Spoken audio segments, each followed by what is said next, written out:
नमस्ते मित्रांनो, कसे आहात? तर सर्वांना गुड मॉर्निंग. आता झाली आहे सकाळ आणि आता सकाळचे वाजले आहे 5:30 आणि 5:30 वाजता मी इथे उठलेली आहेत. आणि तुम्ही इथे बघू शकता, म्हणजे मी माझं सकाळपासून उठल्यापासून ते 10 वाजेपर्यंत सगळी कामे कशी आवरते याच्याबद्दल तुम्हाला आजच्या व्हिडिओमध्ये बघायला भेटेल. तर व्हिडिओ स्किप न करता पूर्ण बघा. तर हे बघा, मी सगळ्यात पहिले उठल्यावर गोठ्यामध्ये येते, कारण की सगळ्यात पहिले उठल्या उठल्या मला गाईंना खायला टाकायचं असतं. तर हे बघा, मी इथे आलेली आहेत आणि आता इथे जो गोठ्याचा दरवाजा आहे तो खोलून घेऊयात, कारण की मी माझ्या गोठ्यालासुद्धा इथे कुलूप लावत असते. कारण की बाहेरचे जे प्राणी आहेत ते आतमध्ये जातात किंवा कोणाचाही काही भरोसा नाही आहेत, त्याच्यामुळे मग मी अशा पद्धतीने इथे कुलूपच लावत असते गोठ्याला. आणि त्याच्यानंतर सगळ्यात पहिलं काम म्हणजे सगळ्या ज्या माझ्या गायी आहेत त्यांना खायला टाकायचं आहेत, कारण की त्यांचं सकाळी उठल्या उठल्या एक एक टप असं त्यांचं खायचं जर झालं तर मग खाऊन झाल्यावर मग दूध काढायला त्या पण तयार असतात. आणि मग जेणेकरून त्यांना खायला टाकेपर्यंत घरात जाऊन चहा वगैरे पिता येतो किंवा घरातले पण मुलांचे कामे जे आहेत ती मला आवरता येतात. तर हे बघा, अशा पद्धतीनं एकदम सुरुवातीला मी जे काम करत आहे ते म्हणजे सकाळी उठल्या उठल्या पहिल्यांदा गाईंना जे आहे कुटी टाकून देत आहेत. आणि जी कुटी आहेत ते आदल्या दिवशी संध्याकाळी आम्ही तयार करून ठेवतो, कारण दुसऱ्या दिवशी सकाळी मग घरातली पण कामे असतात आणि गाईंची पण असतात. तर मग त्यात चारा पण कापायचा किंवा गाईंसाठी चारा कुटी करायची. तर हे सगळं ह्या सगळ्या कामाचं टेन्शन राहू नये यासाठी जी कुटी आहे ती मी अगदी आदल्या दिवशी संध्याकाळीच व्यवस्थित करत असते, जेणेकरून दुसऱ्या दिवशी गाईंना टाकायला कुटीही तयार असते. तर हे बघा, सर्वात पहिले इथे त्यांना चारा टाकायच्या पहिले हे जे त्यांचे पडदे जे आहेत ते मी संध्याकाळच्या वेळेस थंडी वाजू नये म्हणून खाली घेतलेले असतात, पण दुसऱ्या दिवशी सकाळी ते जे पडदे आहेत ते मला वरती अशा पद्धतीनं बांधावे लागतात, कारण की थोड्याच वेळानं इथे सूर्य येणारा असतो आणि सकाळी खूपच थंडी आहे, त्याच्यामुळं सूर्याची किरण ही जी गायींच्या अंगावर पडली तर गायींना पण थोडंसं छान वाटतं. आणि मग दुपारच्या वेळेस पण 12-1 वाजले तेव्हा ऊन लागतं, मग हे पडदे परत आम्ही खाली करून देतो. तर अशा पद्धतीनं मी इथे सर्व ज्या गायी आहेत त्यांना खायला टाकून घेणार आहेत, कारण की त्यांना पण माहीत असतं की आपल्याला खायला आणणार आहेत, म्हणून त्या सुरुवातीलाच माझ्या यायच्या पहिलेच उभ्या असतात खाण्यासाठी. आणि रोज सकाळी जर म्हटलं ना तर प्रत्येक बाईच्या मागे ही घाई असतेच, कारण की सकाळी उठून सर्व जी कामे आहेत ती अगदी पटपट करावी लागतात. आणि नंतर मग आता मला इथून घरात जाऊन पण मुलांचं पण आवरायचं आहे. तसं आज मुलांना सुट्टीच आहेच, कारण की आज आहे सॅटरडे, पण त्यांना आज क्लासेस आहेत, तर दोघांना पण 8 वाजता क्लासला जायचं आहे. आता इथे सर्व गायींना जो चारा आहे तो खायला टाकून झालेला आहेत आणि मी त्यांच्या मागचं जे शेण आहेत ते ओढून मागे घेणार आहेत, कारण की जर हे शेण लवकर जर मागे ओढलं नाही तर त्या खूप तुडवून ठेवतात आणि मग नंतर ते आपल्याला अक्षरशः भरता पण येत नाहीत. आणि मी हे त्यांच्या मागचं शेण ओढून घेणार आहेत आणि मग नंतर थोड्या वेळानं माझी सगळी झाडझूड जेव्हा होईल तेव्हा मी हे शेण पण भरून घेणार आहेत. आणि माझ्याकडे तुम्ही बघू शकता, मी हे शेण ओढण्यासाठी असं जे मोठं पावडं आहे हे घेतलेलं आहेत, कारण की याने इतकं पटकन शेण मागे ओढलं जातं आणि मग इतकं जास्त खाली वाकावं पण लागत नाही आणि खूपच व्यवस्थित मग ते शेण पाठीमागे ओढलं जातं. आणि आता इकडच्या साईडला मला ज्या मध्ये बांधलेल्या ज्या कालवडी आहेत त्या कालवडी इथे आणायच्या आहेत. तर मग मी त्यांच्या खाली पण अगदी व्यवस्थित झाडून घेत आहेत, कारण की जर व्यवस्थित जर झाडलं तर त्या पण नंतर त्यांना जर इथं बांधलं तर बांधल्याच्या नंतर त्या मला झाडू देतच नाही आहेत, कारण की सारख्या इकडे तिकडे होतात आणि अशा पद्धतीनं मग ते व्यवस्थित झाडता पण येत नाहीत. तर त्याच्यामुळे मी ते अगोदरच इथली जी साफसफाई आहे ती करून घेणार आहेत आणि नंतर मग त्यांना खायला टाकून बाहेर आणणार आहेत. आता माझं कालवडी खालचं झाडून झालं आहेत आणि मी त्यांना आता खायला बाहेर नेऊन टाकणार आहेत, कारण की नंतर मग त्यांना बाहेर पण घ्यायचं आहेत. तर हे बघा, मी त्या दोघींना पण खायला टाकून घेणार आहेत. म्हणजे माझ्याकडे 3 कालवडी आहेत, पण मग जी एक आहे ती गाईंमध्ये जाऊन खात असते, कारण की ती छोटी आहेत म्हणून. आणि आता हे बघा, आता आपण इथून या सगळ्यांना पण बाहेर सोडून देऊयात. तर हे बघा शेणाचा खूपच याने खाली पसारा केलेला आहेत. पण मग ठीक आहे, तर हे सगळं जी कामे आहेत ते आपल्यालाच करायची आहेत आणि ती करावीच लागतात. तर त्याच्यामुळे मग कुठल्याही कामाचा कंटाळा न करता अगदी व्यवस्थित अशी कामेही करायची आहेत. तर हे बघा मी आत्ता कालवडींना बाहेर आणलेलं आहेत आणि बांधून टाकत आहेत. कारण की पहिले काय करायचे, मी यांना मोकळं सोडायचे इथे. तर मग त्या काय करायच्या, खूप मोठ्या आहेत त्या आणि अक्षरशः त्या इतक्या मोठ्या असून देखील ज्या माझ्या गायी आहेत त्या गायींचं दूध दिवसभरामध्ये पिऊन घ्यायच्या. तर मग दूध जर काढायला गेलं तर त्याचं गायींचं दूध निघत नव्हतं. तर अशा पद्धतीने मग मी ज्या कालवड्या आहेत त्यांना बांधूनच आता ठेवत आहेत आणि त्यांच्या तोंडाला मुसकी आणायची आहेत. पण आता सध्या ते आणलेले नाही आहेत, म्हणून थोड्या दिवस त्यांना बांधून ठेवणार आहेत आणि नंतर मग गोठ्यामध्ये मोकळं सोडणार आहेत. आता मी इथे सर्व कालवडीला बाहेर बांधलेला आहेत आणि जो आतमधला जो गोठा आहे तो असा व्यवस्थित मी इथे झाडून घेत आहेत. कारण की सकाळची झाडायचं काम जर सकाळी आवरलं तर दिवसभर काही टेन्शन नसतं आणि खूप प्रसन्न असं वाटत असतं थोड्या वेळानं. तर मी इथे मध्ये पण झाडून घेणार आहेत, कारण की इथे आपल्याला ज्या बाहेर बांड्या थोड्या वेळाने बांड्या पण येतील, तर त्या बांड्या आल्या की आपण त्यामध्ये टाकून घेणार आहोत. कारण की माझ्या नेहमी बांड्या संध्याकाळी येतात त्या बांड्या. पण मग आज त्यांचं संक्रांतीमुळं सणामुळं थोडं उशिरा जातात, त्याच्यामुळे मग ते आज संध्याकाळी बांड्या आणणार आहेत. आणि मी इथे गोठ्यासमोर पण झाडून घेत असते, कारण की गोठ्यासमोर पण अक्षरशः असं व्यवस्थित गोठ्यासमोर किंवा आपल्या घरासमोर झाडलेलं असतं तर लक्ष्मी अक्षरशः आपल्या घरात येत असते सकाळी. तर त्याच्यामुळे असं व्यवस्थित झाडलेलं कधीही चांगलं असतं. तर हे बघा मी आता तिकडे झाडून इकडे आलेली आहेत आणि जे आमच्या घरापुढचं आहेत, घरापुढचं पण अंगण जे आहेत ते अगदी व्यवस्थित मी इथे आता झाडून घेत आहेत. आणि आता आपण इथं सुरुवातीला पहिले ओटा झाडून घेऊयात, कारण की काय होतं, ओट्यावरची घाण पुढे अंगणामध्ये जर झाडली तर नंतर अंगण पण व्यवस्थित झाडता येतं. तर त्याच्यामुळे अशा पद्धतीनं मी इथे सुरुवातीला ओटा झाडणार आहेत आणि नंतर ओटा झाडून झाला की नंतर अंगण झाडणार आहेत. आणि सकाळी मित्रांनो अशी साफसफाई जर केली ना तर घरासमोर खूपच प्रसन्न असं वाटतं. आणि जे पण आपले घरामधले जे फॅमिली मेंबर आहे ना ते ते उठलेत ना तर त्यांना पण अगदी पूर्ण आपला जो दिवस आहे तो एकदम प्रसन्न असा जातो. तर अशा पद्धतीनं मी इथे सर्व जे आहेत ते झाडून घेणार. आणि हे बघा मी इथे सुरुवातीला शेळ्या बाहेर घेऊन आली आहेत, कारण की त्या पण दुसरे जे कालवडी वगैरे आहेत त्या बाहेर गेल्यामुळे त्या पण गागत होत्या. तर म्हटलं मग चला त्यांना पण बाहेर घेऊन येऊयात. आणि मग आता मी इथे शेळ्यांखाली आणि जे अंगण आहेत ते असं झाडत आहेत. आता अशा पद्धतीनं हे पूर्ण अंगण जे मी आहेत अगदी व्यवस्थित झाडून घेणार आहेत. आणि तुम्ही इथे बघत असाल की दारापुढे खूपच असं ओलं झालेलं आहेत, कारण की त्या साईडला आमची जी विहीर आहे तिथं मोटर चालू करतात आणि तो पाईप लीक असल्यामुळे हे दारासमोर सर्व ओलं होत असतं. तर ठीक आहे, काही प्रॉब्लेम नाही आहेत, कारण की थोडंफार तरी आपल्याला पण सहन करूनच घ्यावं लागतं. तर हे बघा आता मी अगदी व्यवस्थित सर्व जे आहेत ओटा चारी बाजूंनी तो झाडत आहेत. तर इकडच्या साईडला पण, कारण की माझं अंगण जर तुम्ही बघितलं ना तर खूपच मोठं आहे, खूपच झाडावं लागतं. आणि आमच्या घराच्या एका साईडला भेंडीचं झाड आहेत, म्हणजे 2-3 भेंडीची झाडं आहेत आणि त्याचे खूप सारे जे पानं आहेत ते खाली गळतात, कारण की आता हिवाळा आहेत आणि हिवाळा असल्यामुळे खूपच सारी पाने आहेत ती खाली गळत असतात. आणि मग नंतर ती खाली गळाली की अशी रोज तिथे साफसफाई करावी लागते. आणि मग आमची नंतर ही जी गाडी पण आहे ती आम्ही अशीच खाली त्या भेंडीच्या सावलीखाली लावत असतो. आणि हे बघा इथे अगदी व्यवस्थित साफसफाई मी करून घेत आहेत, कारण की सकाळी बाई माणसाचं एक काम असतं की सकाळी उठून अगदी घरं वगैरे किंवा अंगण, ओटा असं व्यवस्थित जर झाडलं ना तर अक्षरशः घरामध्ये लक्ष्मी येते आणि खूपच प्रसन्न असं वातावरण वाटतं.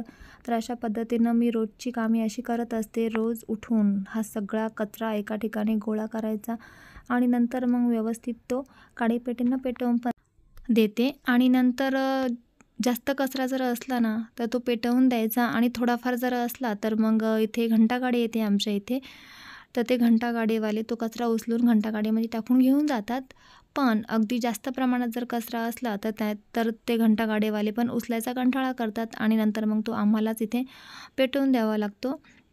कारण की दारापुढं असे मोठे मोठे गंज ठेवणं हे योग्य नाही आहेत आणि त्याच्यामुळे मग अशा प्रकारे आम्ही तिथे या कचऱ्याची विल्हेवाट लावतो. कारण की आमच्या इकडे नगरपालिका असल्यामुळे तो कुठे असा भरून दुसरीकडे फेकता पण येत नाहीत किंवा शेतामध्ये पण टाकता येत नाहीत. तर मग हा कचरा अशा पद्धतीनं मी पेटवून देते आणि पेटवून झाल्याच्या नंतर मग जे उरलेली घाण जी आहे ती मी घंटागाडीमध्ये टाकत असते.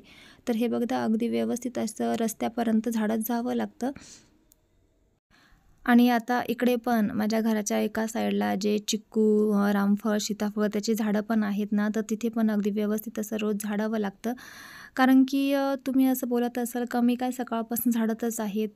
हो, कारण की आमचं जे अंगण आहेत ना, ते खूपच मोठं आहे. त्याच्यानंतर गोठा झाला किंवा जे घर पण झालं किंवा अंगण पण मला खूप सारं झाडावं लागतं आणि बाई माणसाला ही सकाळी सकाळी उठून ही सगळी कामे केलीच पाहिजे. कारण की ही खूपच गरजेची असते.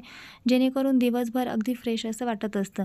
तर हे बघा अगदी व्यवस्थित मी झाडून घेत आहेत सर्व अंगण वगैरे इकडे पण. आणि इथे तुम्ही बघितलं असेल मागच्या एका व्हिडिओमध्ये की ते अक्षरशः चिक्कू किंवा रामफळ खूप सारे आमच्या झाडाला आलेले आहेत. ते पण असे खाली पडलेले असतात. आणि आता मी इथे जी गाईंना ढेप आहेत ती ढेप अशी भिजवून घेत आहेत. कारण की ढेप पण संपलेली आहेत म्हणून मी ढेपमध्ये थोडीशी कांडी मिक्स करून मग गाईंसाठी भिजवणार आहेत. तर हे बघा इथे भिजवणार आहेत कारण की मी नेहमी आपला जो गहू भरडा, मका भरडा तोच वापरत असते. पण मग आता नेमके ते शिल्लकच नाही आहेत म्हणून मग ही कांडीच वापरावी लागत आहेत. तर हे बघा त्याच्यामध्ये पाणी टाकून ठेवूयात, म्हणजे थोडंसं गरम पाणी टाकून ठेवूयात, म्हणजे कसं 1-2 तासानंतर ती अगदी व्यवस्थित भिजून राहते. आणि हे बघा मी आता पुन्हा इकडे गोठ्याकडे आलेली आहेत आणि इकडे गोठ्यामध्ये येऊन जे शेण पण आहे ते शेण काढून घेणार आहेत. आणि शेण उखाड्यावरती फेकण्यासाठी मी इथे गेट पण खोलून घेतलेलं आहे. कारण की आतमधून घेऊन जायचं जर म्हटलं तर खूपच लांब पडतं. असं गेट जर खोलून घेतला तर खूपच जवळ शेण अगदी व्यवस्थित मग फेकलं जातं. पटकन म्हणजे जे काम आहे ते पटकन होतं. तर अशा पद्धतीनं मी सपसप जे शेण पण आहेत ते फेकून घेणार आहेत आणि नंतर गोठा पण जो आहे तो क्लीन करणार आहे. कारण की असं केल्याने काय होतं, सकाळी सकाळी म्हणजे आपण जे दूध काढतो ते दूध काढताना गोठा अगदी साफ असा असतो आणि साफ असल्यामुळे दूध काढायला पण चांगलं वाटतं.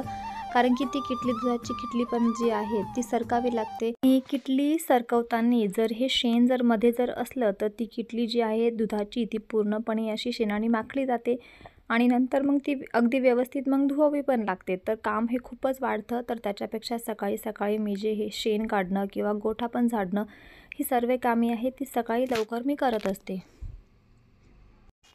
आणि इथे आपलं जे शेण आहे ते काढून झालेलं आहेत आणि आता मी इथे जो गोठा पण आहे तो गोठा पण अगदी व्यवस्थित झाडून घेणार आहेत.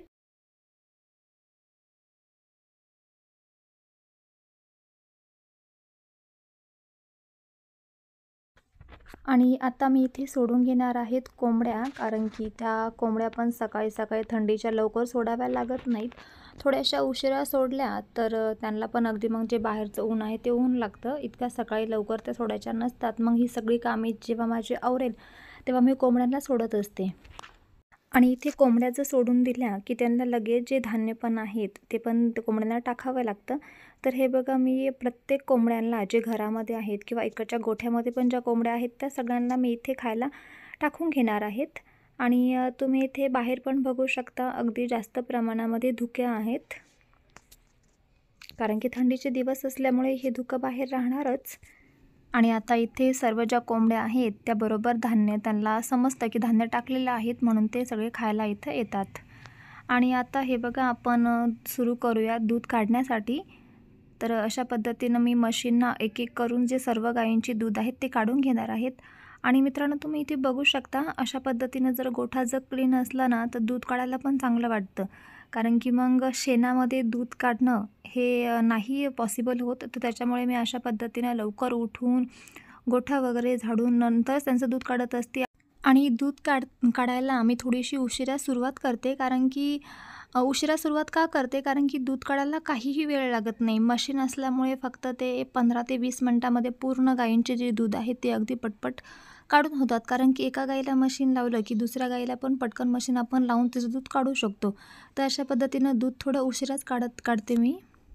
आणि थंडीचे दिवस असल्यामुळे दूध काढण्यासाठी किंवा गाई धुण्यासाठी मी गरम पाण्याचा वापर करते. ते हे बघत अगदी गरम पाणी मी इथे आणलेलं आहेत. आणि मग नंतर मशीन पण आहे ते पण गरम पाण्यानेच धुवावं लागतं, कारण गरम पाण्याने व्यवस्थित ते साफ होतं.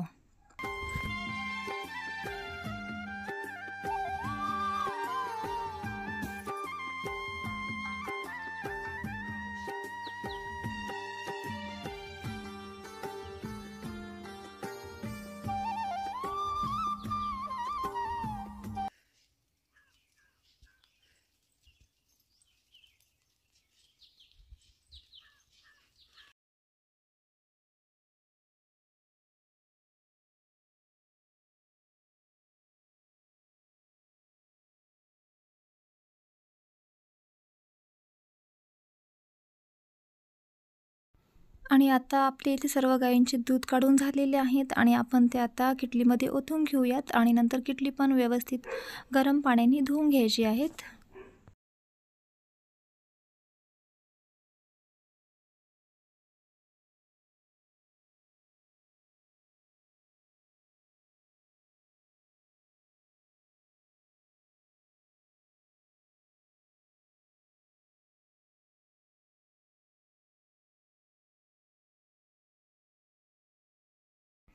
आणि आता आपण किटली इथे घेऊन जाणार आहोत घरामध्ये.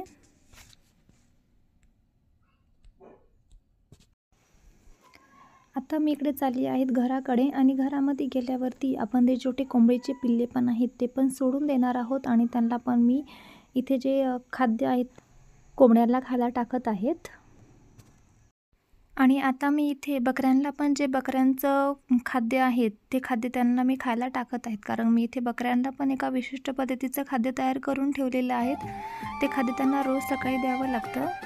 आणि इथे मी आता आली आहे घरामध्ये आणि घरामध्ये आल्यावर सगळ्यात पहिलं जे माझं काम असतं ते म्हणजे सकाळी सकाळी आता नळाला पाणी आलेलं आहे आणि मग नळाच्या पाण्याने हंडा घासून भरायचा किंवा मग जो गॅस आहे किंवा जो गॅसचा ओटा आहे तो ओटा अगदी व्यवस्थित पुसून घ्यायचा किंवा पाण्याने धुवत असते मी तो व्यवस्थित घासून गॅस आणि जो ओटा जर घासला सकाळी तर नंतर मग त्याच्यावर स्वयंपाक करायला पण अगदी छान वाटतं. आणि अशा पद्धतीनं आपला गॅस आणि जो ओटा पण आहे तो अगदी व्यवस्थित मी धुवून काढलेला आहे आणि जो पिण्याचा पाण्याचा हंडा पण आहे तो पण सकाळी सकाळी भरून घेतलेला आहे, कारण की नंतर पण मग 10-11 वाजले की नळाचं पाणी पण मग कमी होऊन जातं. तर अशा पद्धतीनं सकाळीच ही सर्व जी कामे आहेत ती मी अगदी व्यवस्थित सकाळी सकाळी करत असते. आणि हे बघा मी आता जो गॅस पण आहे तो ओला आहे तो मी अगदी व्यवस्थित मग सुक्या टॉवेलनी पुसून घेत आहेत आणि नंतर मी लगेच इथे चहा पण ठेवून देत आहेत, कारण की चहा पावडर चांगली उकळली तर चहा अगदी व्यवस्थित बनतो. चहा उकळेपर्यंत आता मी इथे आंघोळ करून घेणार आहेत. आणि हे बघा मी आता इथे आंघोळ करून तयार झालेली आहेत, कारण की मी रोज संध्याकाळच्या वेळेस ड्रेस घालत असते आणि मग दिवसभर अशी साडी वगैरे घालून व्यवस्थित आवरत असते. तर आता इथे माझं आवरून झालेलं आहे आणि नंतर आपण इथे पिणार आहोत गरम गरम चहा, कारण की चहा पण आता उकळलेलाच असेल. आणि माझी अशी अंघोळ वगैरे झाली तर मग मी नंतर तुळशीची पण पूजा करून घेत असते, कारण की रोज सकाळी आपण आपला जो दिवस आहे तो असं देवाच्या दर्शनाने किंवा तुळशीच्या पूजेने जर सुरू जर केला तर दिवस अगदी व्यवस्थित आणि आनंदाचा जातो. तर त्याच्यामुळे अशा पद्धतीनं तुम्ही रोज सकाळी देवाची पूजा ही नक्की केलीच पाहिजे आणि नंतरच आपण आपली सगळी जी घरातली कामे आहे किंवा बाकीची जी कामे आहेत ती करायला सुरुवात करूयात. आणि हे बघा इथे आपला चहा पण अगदी व्यवस्थित उकळून झाला आहे आणि आता आपण इथं चहामध्ये दूध टाकून घेऊयात. दूध पण गरम केलेलं आहे. गरम दूध चहामध्ये टाकल्याने काय होतं, चहा अगदी घट्ट आणि असा व्यवस्थित असा लागतो. आणि त्याच्यानंतर आपण इथे पोहे पण करून घेणार आहोत, कारण मुलांना आता इथे क्लासला जायचं आहे आणि मग मुलं पण क्लासला जाताना चहा आणि पोहे जे आहेत ते खाऊनच जाणार आहेत. तर त्याच्यासाठी मग आता इथे पोहे मी बनवत आहेत आणि पोह्यांसाठी मी इथे कांदा, मिरच्या, परत कोथिंबीर आणि शेंगदाणे असे जे सर्व मटेरियल आहेत ते घेतलेलं आहेत आणि मी इथे आता चहा पण गाळून घेत आहेत. मी इथे सर्वांना चहा पण देणार आहेत आणि मी स्वतः पण चहा पिणार आहेत. आता इथे पोहे भिजवून घेऊयात, कारण की थोड्या वेळ जर पोहे भिजवून घेतले ना तर पोहे अगदी सॉफ्ट असे होतात आणि खायला पण अगदी छान लागतात. म्हणजे पोहे जे आहेत ते कडक होत नाहीत, त्याला जास्त वेळ थोडंसं भिजून द्यावं लागतं. आणि मी पोहे भिजत घालत असताना अगदी म्हणजे कोणी काय करतं की फक्त थोडंसं पाणी टाकतं आणि ते असं थोडंसं म्हणजे पाणी फक्त शिंपडतं. तर मी तसं न करता पूर्ण जे पोहे आहेत ते अगदी नळाखाली व्यवस्थित धुवून घेत असते आणि नंतरच ते बनवत असते.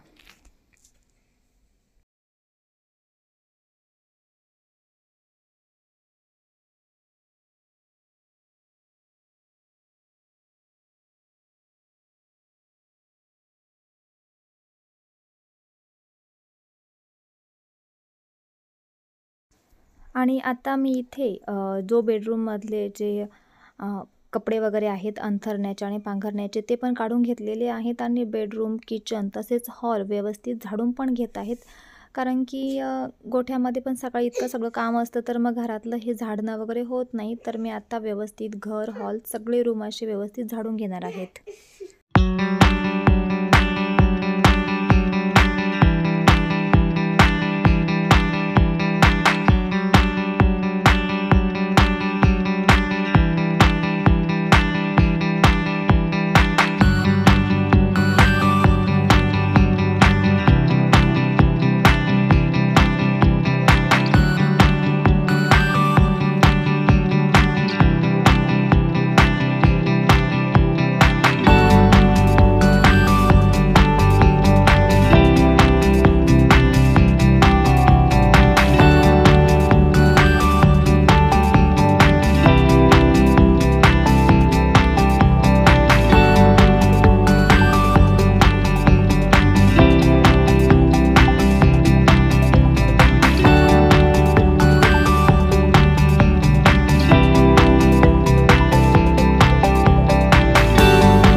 आणि हे बघा मी आता पोहे बनवत आहेत आणि आपण पोहे बनवून घेणार आहोत कारण की आता मुलीला क्लासला जायचं आहे त्याच्यामुळे. तर हे बघा पहिले आपण इथं तेल टाकून घेणार आहोत आणि पोहे तुम्हाला कसे बनवायचे माहीतच आहेत. तर मी आता इथे काही वेगळे नाहीत, जसे तुम्ही बनवतात तसेच मी पोहे बनवत आहेत. हे बघा तेल टाकून घेतलेलं आहेत आणि नंतर शेंगदाणे परतून घेऊयात आणि नंतर कांदा, मिरच्या, आपलं कढीपत्ता, कोथिंबीर असं सर्व टाकून आपण पोहे बनवून घेणार आहोत.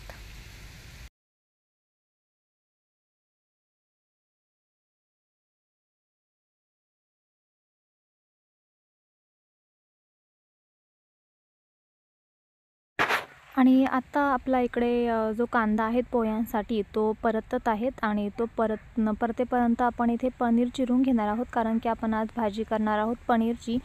कारण की पनीर मी इथे का घेतलेलं आहे कारण की तुम्हाला तर माहिती आहे आज सॅटरडे आहे. सॅटरडेला आमच्या घरामध्ये पनीर हे असतंच. पण आज दुसरं पण एक कारण आहे म्हणजे माझा मुलगा जो आहे आयुष, तर त्याचा मित्र येणार आहे. तो असं सॅटरडेला सुट्ट्या आहेत मग तो खेळण्यासाठी येणार आहेत. तर म्हटलं चला मग त्याला पण आपण मस्तपैकी पनीर भाजी त्याच्यासाठी बनवून घेऊयात. तर मग मी इथे पनीर आणलेलं आहेत.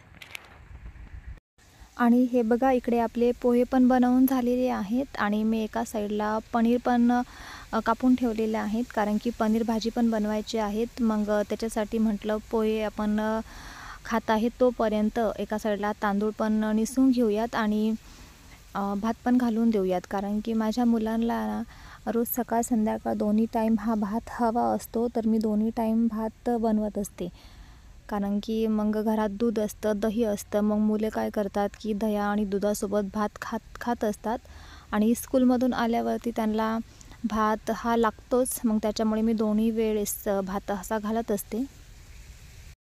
आणि हे बघा इथे मी भात पण टाकून दिलेला आहे एका साईडला आणि एका साईडला आता मी इथे मुलांना पण पोहे देत आहेत खाण्यासाठी.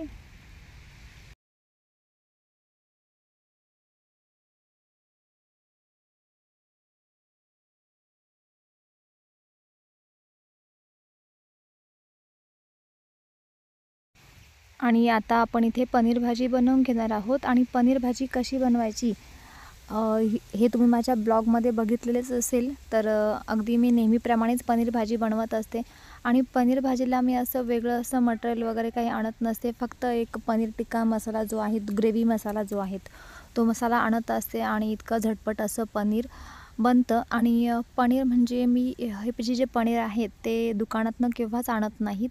तर माझ्या इथे जे दूध न्यायला गवळे येतात तर मी त्यांच्याकडनंच पनीर घेत असते आणि त्या पनीरची भाजी जेव्हा वाटेल तेव्हा मी त्यांना आणायला सांगते आणि मग ते आणून देतात आणि मग भाजी बनवत असते. तर हे बघा, नेहमीप्रमाणेच आपण इथे पनीरची भाजी बनवून घेणार आहोत.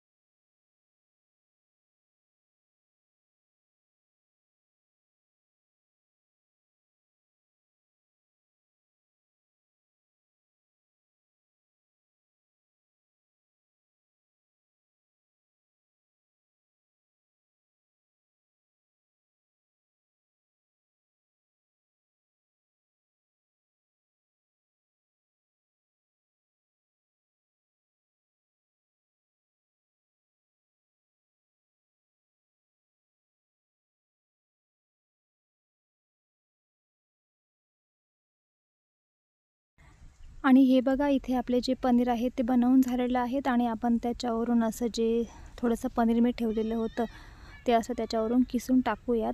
तर याने काय होतं, भाजीला असा एक घट्टपणा येतो आणि खूपच छान लागतं. आणि इथे माझ्या मिस्टरांनी शेतामध्ये सकाळी सकाळी गवत कापलेलं होतं, तर त्यांनी मला आवाज दिला. नंतर मग आम्ही दोघांनी पण जे गवत आहे वाहून आणत आहोत. आणि आत्ता मी गवत वाहून घरामध्ये आलेले आहेत आणि घरामध्ये तुम्ही बघितलं असेल सगळे कामे आवरलेली आहेत, फक्त फरशी पुसणं बाकी आहेत. तर मी ती फरशी पण अशा पद्धतीनं पुसून घेत आहेत. तर हे बघा, कारण की फरशी पण मी रोज नाही पुसत, एक दिवसाआड पुसते, कारण की माझ्या मागे कामाची इतकी धावपळ असते ना, तर मग एक दिवसाआड पुसत असते. कारण की माझ्या यूट्यूब फॅमिलीसोबत मी खोटं नाही बोलू शकत, कारण की जे रिॲलिटी आहेत तेच दाखवायचं आहेत मला इथे. आणि हे बघा, अशा पद्धतीनं अगदी व्यवस्थित मी फरशी पुसून घेणार आहेत. आणि मी आता इथेच व्हिडिओची एंडिंग करत आहेत, कारण की कामं तर काय आहेत की रोजची जी कामे आहेत ती अशी चालू असणार आहेत माझीवाली, आणि ही मला करावीच लागणार आहे आणि ती केलीच पाहिजे. आणि ही जी कामे आहेत ना, ती घरातील प्रत्येक गृहिणीला करावीच लागतात. पण मी म्हटलं की माझ्या घरातली मी कुठली कुठली कामं करते, चला मग छोटासा याचा ब्लॉग बनवूयात आणि तुमच्यासोबत शेअर करूयात सकाळपासून माझी काय धावपळ असते ती. तर मी आशा करते की तुम्हाला माझा हा जो व्हिडिओ आहे तो नक्कीच आवडलेला असेल. त्यासाठी मी एका मेहनतीनं हा व्हिडिओ बनवलेला आहे. तर तुम्ही प्लीज माझ्या व्हिडिओला लाईक करा, भरभरून असे लाईक द्या. आणि माझ्या चॅनलवर जर कोणी नवीन असेल तर चॅनलला सबस्क्राईब करायला विसरू नका. आणि तुमच्या काही कमेंट जर असतील, तुम्हाला माझ्याशी काही बोलायचं असेल तर मला कमेंट करून नक्की माझ्याशी बोलू शकता. तर अशा पद्धतीनं आता मी इथे व्हिडिओची एंडिंग करत आहेत. आता वेळ झाली आहे व्हिडिओची एंडिंग करण्याची. आणि तुम्हाला माझा व्हिडिओ कसा वाटला, माझा व्हिडिओ जर आवडला असेल व्हिडिओला खूप सारे भरभरून असेल लाईक करा. आणि जर माझ्या चॅनलवर तुम्ही नवीन असाल तर चॅनलला सबस्क्राईब करा. आणि तुमचा जो आजचा दिवस आहे तो खूप आनंदाचा आणि सुखासमाधानाचा जाऊ. आणि मला कमेंट करून तुमचे काही प्रश्न असेल तर विचारायला विसरू नका. तर आता व्हिडिओची एंडिंग करते. सगळ्यांना गुड डे, सगळ्यांना शुभ सकाळ.